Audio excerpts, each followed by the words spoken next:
Guys, yung pananim na to na kung saan ito ay ginawa ng alaga ko na bakod sa bahay nila kasi halos yan yung pinakabakod niya ba na lahat hanggang sa likod.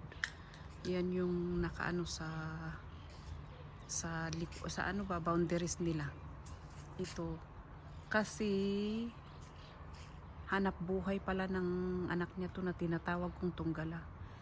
Kinukuha niya kasi yung mga yan, yung mga nasa ano kaya na trim to. Kasi lagi-lagi niyang kinukuha yung mga ganito niya ba na nandun sa taas. Na yan, niluluto niya na parang ginagawang juice ba.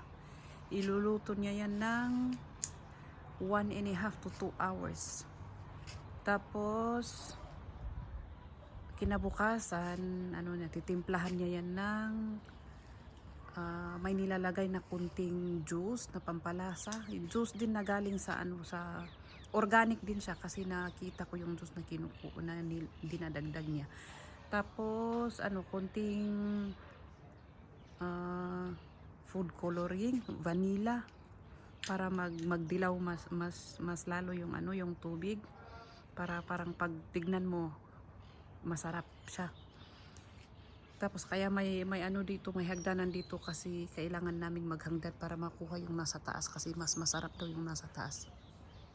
Mas old kasi yung nasa taas. Dito kasi hindi niya maabot-abot sa taas kaya dito niya laging kinukuha yung ano, pero pag andito ako, pag hindi ako nalabas, andito yung kasama niya, pinapakuha niya doon sa labas.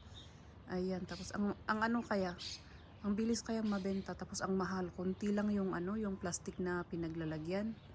50 to 60 shekel kaya yung bayad niya. Ayan, tapos yung ano nito, ito kasi parang dry siya ba o kaya kasi hindi siya masyadong malago kasi may mas malago na dinadala ng kapatid niya, ganito din, gat daw ang tawag dito, hindi ko alam to sa English. Ano, kinakain nila yung ano niya, ito lang niya, kinakain nila yung ito lang niya kasi ito nga daw ay gamot, pampaano daw siya, pampababa daw ng blood sugar. Puro kasi diabetic sila. Kaya yun, kinakain nila ng ano. Pag kinakain nila yung ganito niya, hindi nilulunok na talaga nila. Pero yung ganito lang niya. Pero ito dry kasi kaya ano, parang ano siya, parang matigas. Kasi yung mas malambot na dinadala ng kapatid niya, ang sarap, malalago. Kinakain nila na parang kung sa amin na igurot, parang gawod ba. Pero yung sa igurot, dinudura Dito hindi, nilulunok. Kasi nga daw, palagi akong inaalok ng ganito. Pero hindi naman ako sa awa ng Diyos, okay lang naman yung ano. Tapos hindi kasi masarap. Tinikman ko ang ano niya. Kaya yun, ayan lang for today's video. Yan pala yung gamit nito. Kaya lagi kong nakikita pag may pinupuntahan ako na ano, lagi kong nakikita may pananim na mga ganito.